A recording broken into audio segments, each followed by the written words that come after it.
Karena hari ini, akhir-akhir ini, masyarakat kita atau generasi muda kita itu terintervensi lewat media sosial. Maka membuka ruang bagi terbukanya pergaulan mereka. Lalu mereka perlahan meninggalkan nilai-nilai sosial yang lama. Jangan kita menjadi pasar buat sesuatu yang merusak.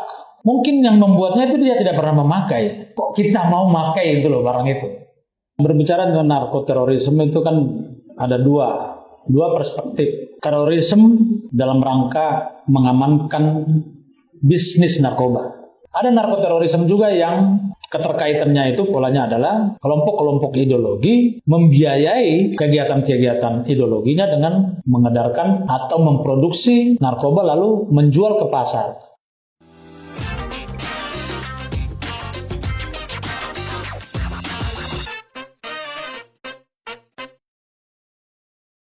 Assalamualaikum warahmatullahi wabarakatuh. Selamat siang.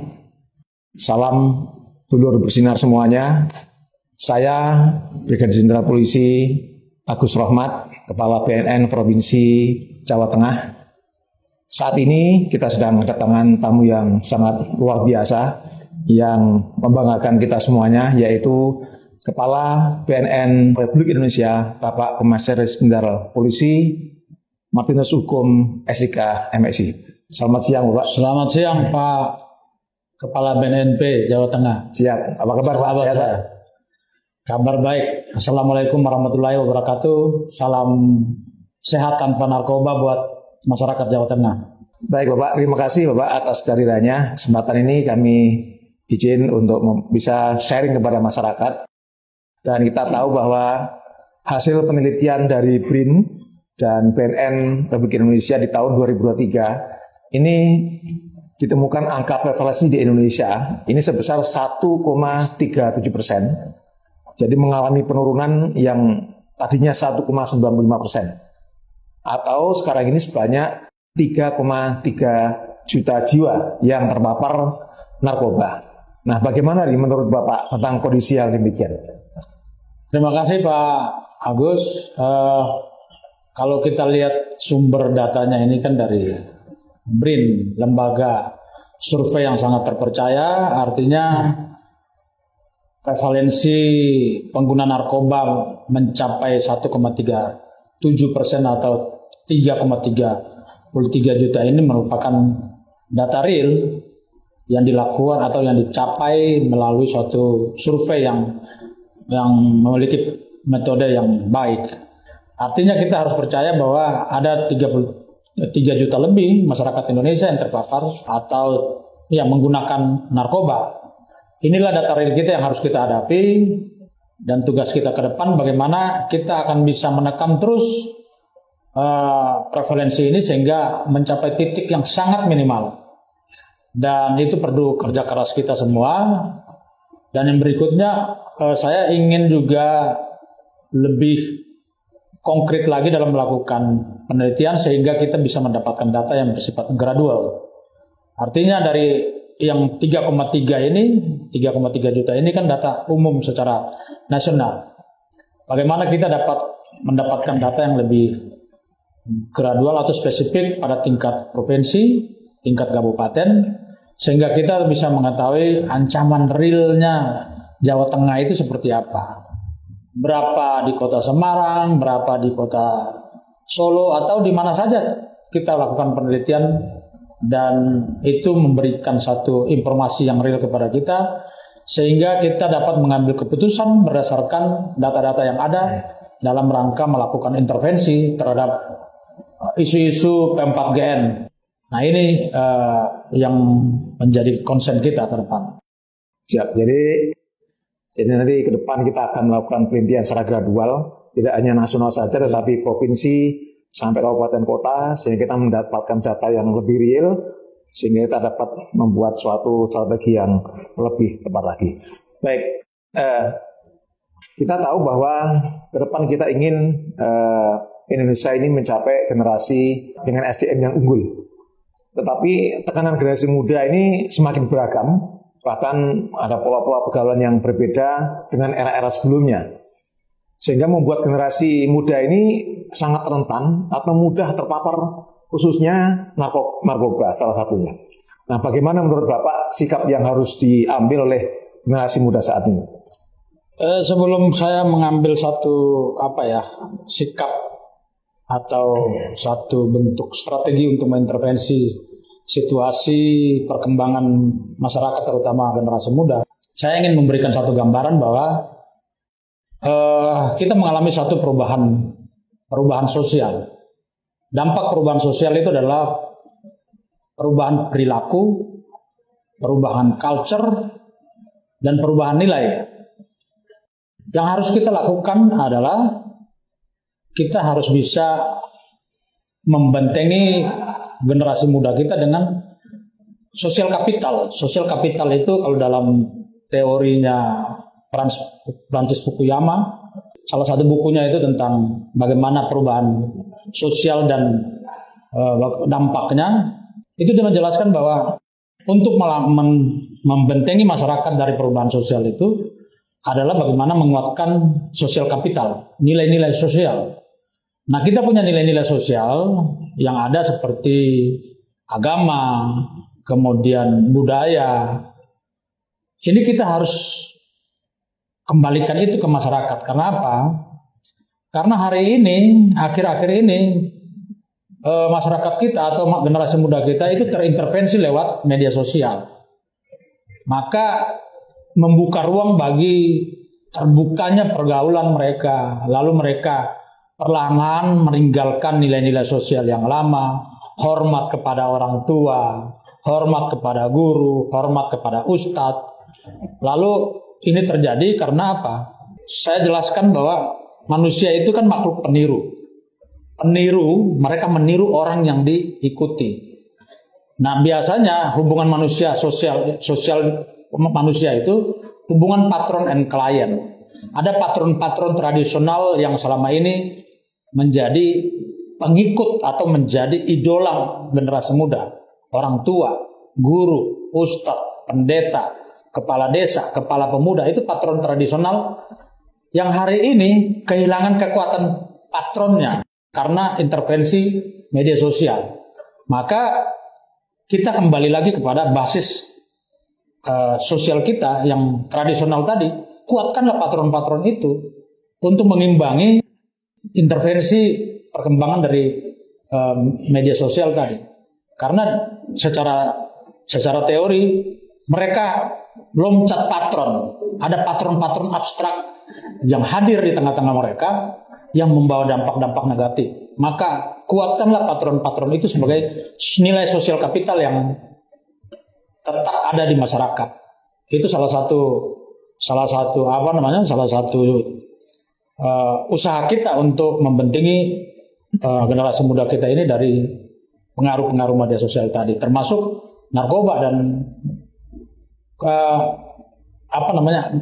ideologi-ideologi lainnya yang datang dari luar. Kira-kira itu. Ya, jadi diperlukan suatu langkah pencegahan dengan cara kita mencari suatu patron yang nanti kita bisa manfaatkan sehingga nanti itu akan ditiru oleh masyarakat terutama generasi muda sehingga mereka mampu memiliki daya tahan, daya cegah untuk bisa mencegah dari tantangan yang namanya pengaruh narkoba tadi itu maupun pengaruh yang lainnya termasuk ideologi dan lain-lain.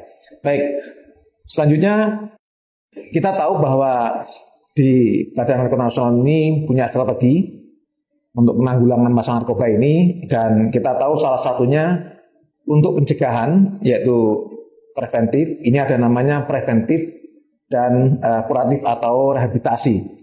Dan ini merupakan suatu pendekatan yang dilakukan oleh BNN untuk mencegah dan mengobati atau rehabilitasi bagi para sebelum memakai sampai dengan pemakai atau penyalahguna. Nah, bagaimana menurut Bapak kedua pendekatan tersebut? Apakah masih relevan saat ini dan ke depannya? Pendekatan kita ini tidak hanya masih efektif. Pertanyaan kita ada masih efektif atau tidak. Tapi pertanyaan saya, kita lakukan atau tidak, itu lebih tepatnya. Karena pendekatan ini sudah menjadi pilihan strategi kita. Kedepannya kita gunakan secara maksimal atau tidak. Nah, saya lebih bertumpu kepada pertanyaan tadi, bukan masih tadi pertanyaan Relevan apa tidak? Relevan atau tidak.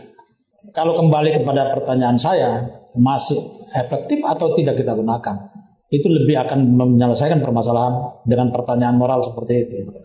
Artinya kita harus bisa membangun satu pendekatan preventif yang betul-betul tepat sasaran dengan berbasis kepada penelitian atau riset-riset untuk pemetaan aktor-aktor, pemetaan wilayah, lalu kita menyasar kepada wilayah dan aktor itu supaya kita lebih efisien.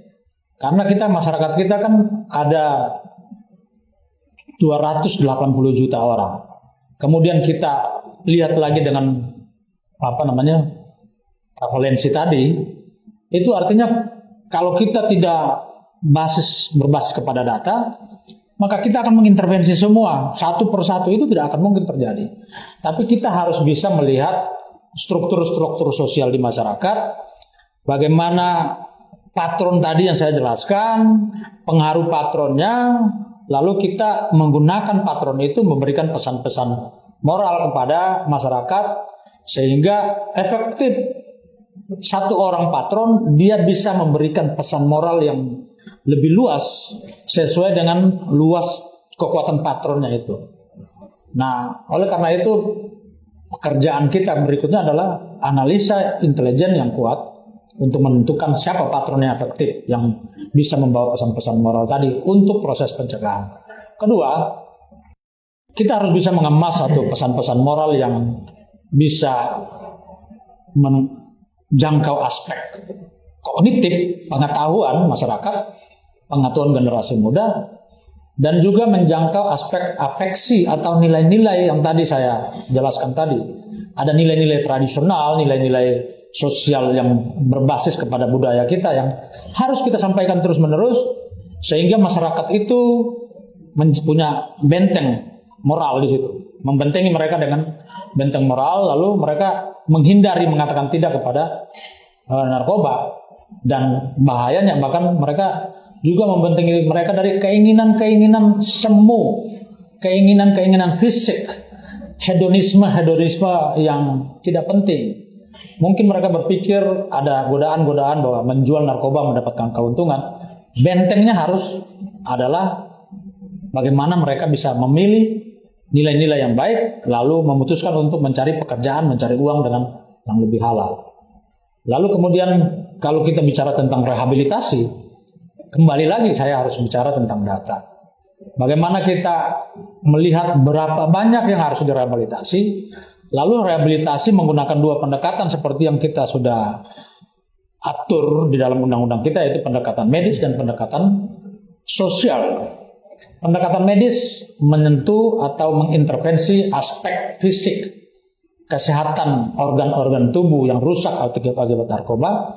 Tapi jangan lupa, ada sisi batin yang harus kita sentuh.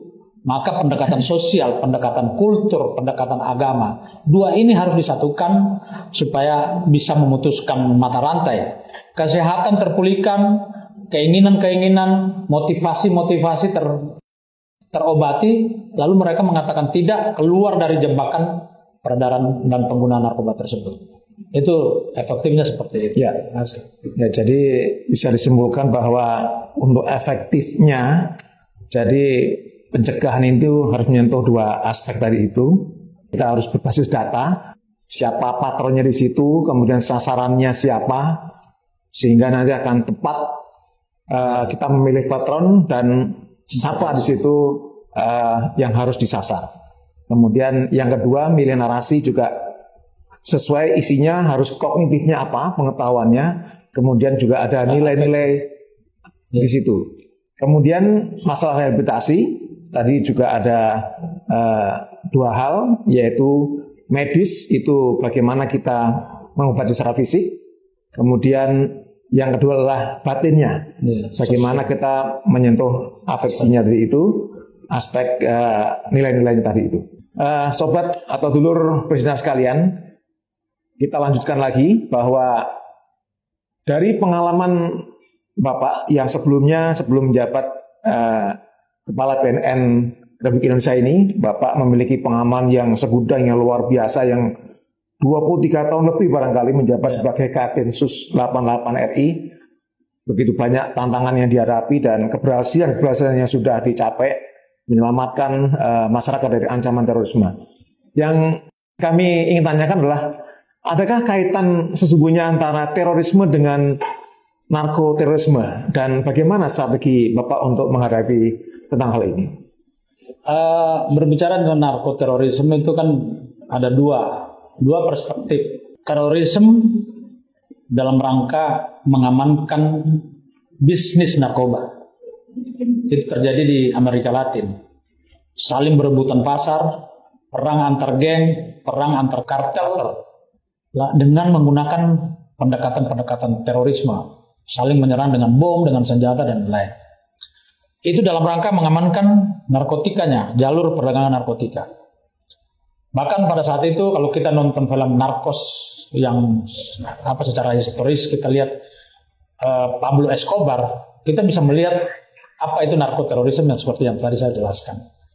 Ada narkoterorisme juga yang keterkaitannya itu polanya adalah kelompok-kelompok teror, kelompok-kelompok ideologi membiayai kegiatan-kegiatan ideologinya dengan mengedarkan atau memproduksi narkoba lalu menjual ke pasar. Dua hal yang berbeda di sini. Satu orientasinya adalah ekonomi, satu orientasinya adalah ideologis. Ekonomi menggunakan teror, ideologis ideologi menggunakan prinsip-prinsip ekonomi untuk membiayai bagaimana peredaran dan mengaplikasikan ideologi itu. Nah, itu dua hal yang berbeda. Pertanyaannya, bagaimana kita menghadapi di Indonesia? Kita di Indonesia pernah menghadapi tahun 2010, kita pernah menangkap orang yang orang sel teroris, tapi dia menggunakan narkotika untuk melakukan menguatkan jaringan mereka. Itu ketika kita menangkap perampokan CMB Niaga tahun 2010, 16 Agustus 2010. Kita mendapatkan itu. Lalu kemudian beberapa hari yang lalu, beberapa bulan akhir tahun 2023, ada ditemukan kelompok teror yang sudah ditangkap oleh Densus, tapi kemudian mereka melakukan bisnis narkoba dan juga mereka membeli senjata dari luar, kemungkinan besar dari Thailand, senjata-senjata AK, senjata panjang maupun senjata pendek. Yang hari ini kita sedang melakukan pencarian terhadap kelompok ini. Nah, kita sedang melakukan analisa apakah kelompok ini akan membiayai kalau kegiatan terorisme dengan menjual narkotika, atau mereka sedang mengadopsi pola-pola pergerakan narkoterorisme di Amerika Latin. Dengan uang banyak, mereka harus menjaga pasar mereka itu supaya bisa tetap stabil, termasuk di dalamnya mengamankan jalur-jalur narkotika tadi. Mungkin kita akan berhadapan juga dengan ini ke depan. Tinggal bagaimana kita menganalisa dan kita membuka jaringan ini lebih besar, sehingga kita tahu apa motif di balik ini semua. Strategi kita adalah bagaimana kita melakukan kerjasama regional, karena ini dia terjadi di regional kita, Malaysia, Filipina, kemudian Thailand.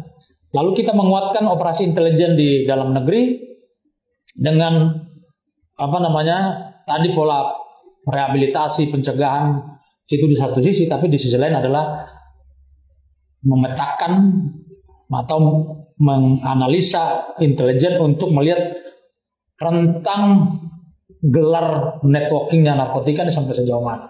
Kita harus selesaikan dari hilir sampai hulu sampai hilir sampai hulu. Bagaimana kita bisa lebih prioritaskan mana yang harus kita hantam?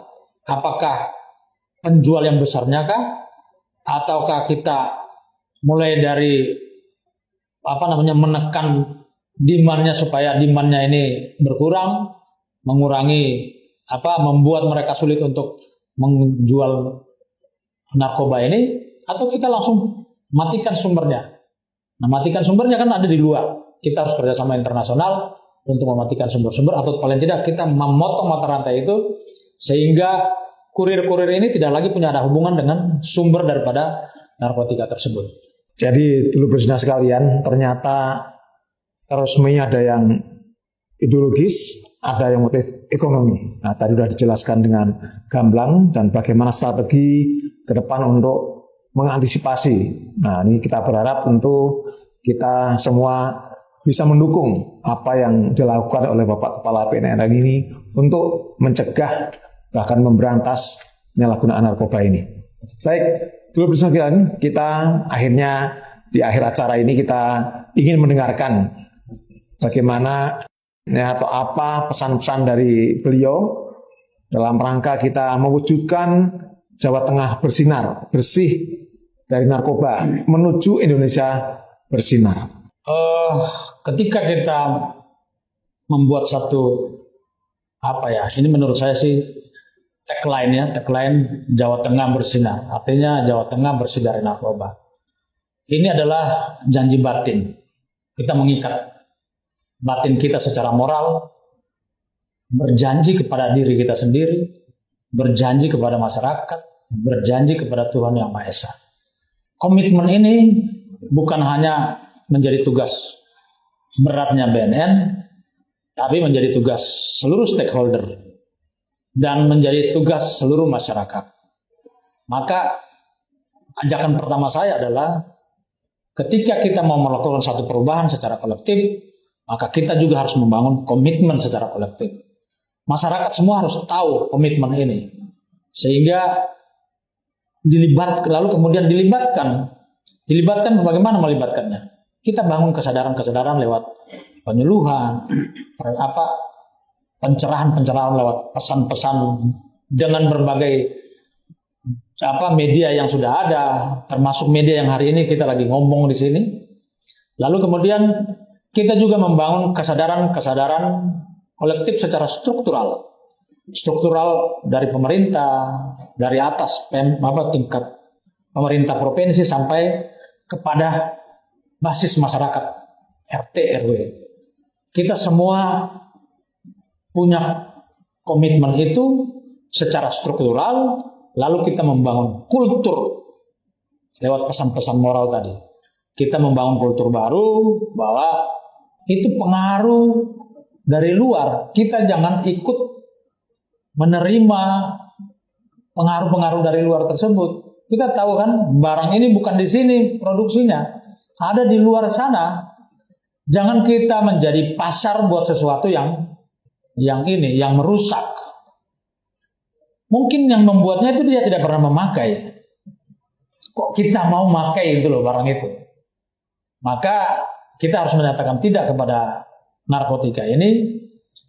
Bagi saya, ketika kita mengatakan tidak, kita sedang membangun kemanusiaan. Bagi orang yang telah menggunakan narkotika, dia sedang merusak kemanusiaannya.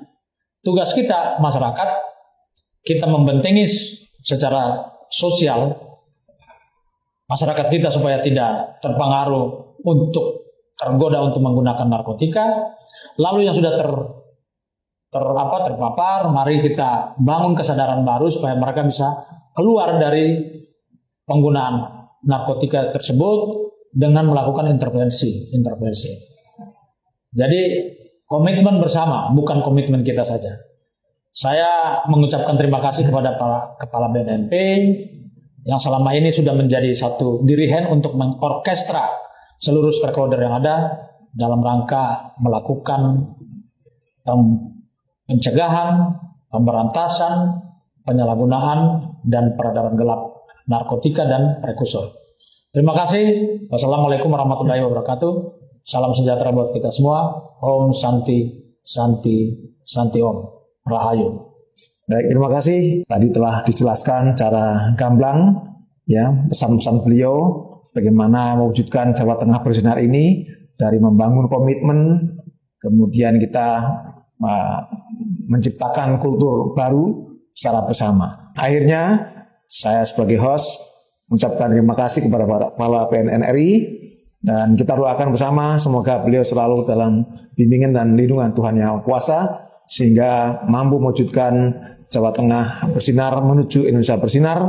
Dan akhirnya saya sampaikan terima kasih atas perhatiannya. Wassalamualaikum warahmatullahi wabarakatuh.